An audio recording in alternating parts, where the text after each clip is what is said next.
महर्षि श्री च्यवन जी। महर्षि च्यवन बड़े तपस्वी मुनि थे।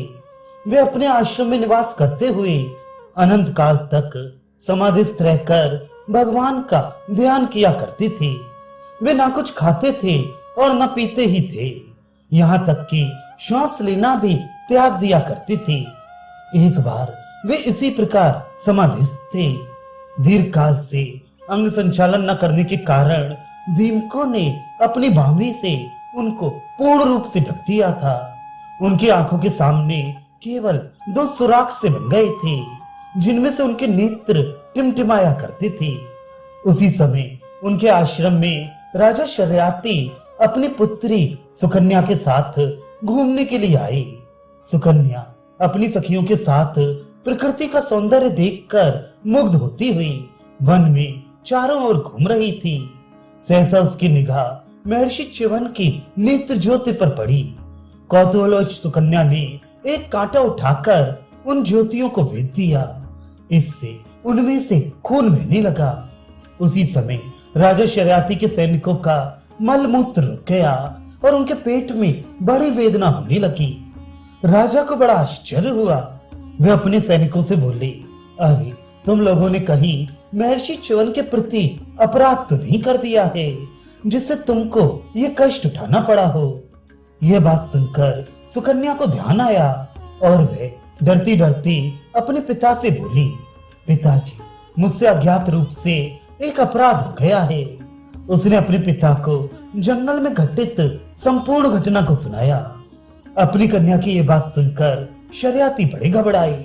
वे समाधिस्थ च्यवन के पास गए और अनेकों प्रकार से प्रार्थना करके उनको प्रसन्न किया।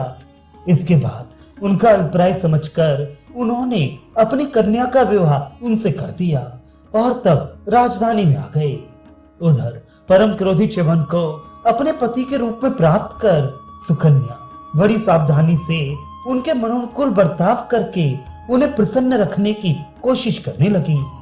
कुछ समय के उपरांत एक दिन च्यवन ऋषि के आश्रम में अश्विनी कुमार आए। महर्षि ने बड़ी श्रद्धा से उनका आदर सत्कार किया और कहा, आप दोनों समर्थ हैं, अतः आप मुझे युवावस्था प्रदान कीजिए। मेरा रूप एवं अवस्था ऐसी हो जाए जैसी कि युवतियां चाहती हैं। मैं जानता हूँ कि आपको देवताओं ने सोमरस पीने के अधिकार से वंचित कर रखा है, फिर भी मैं आपको यज्ञ में सोमरस का भाग दूंगा। महर्षि की बातों से अश्विनी कुमार बड़े प्रसन्न हुए और बोले, आइए हम आपकी अभिलाषा पूरी करते हैं। वे उन्हें सिद्धों के कुंड में ले गए और उन्हें उसके जल में प्रवेश कराया। सरोवर से बाहर आते ही च्यवन की स्थिति बिल्कुल ऐसी ही हो गई जैसी कि वे चाहते थे। कुछ समय के उपरांत च्यवन ऋषि ने शर्याती के आग्रह पर उनका यज्ञ कराया। सोम यज्ञ का अनुष्ठान किया गया। सोमपान के अधिकारी न होने पर भी शर्याती ने अपनी प्रतिज्ञा के अनुसार अश्विनी कुमारों को सोमपान कराया। इंद्र को ये कब सहन होता।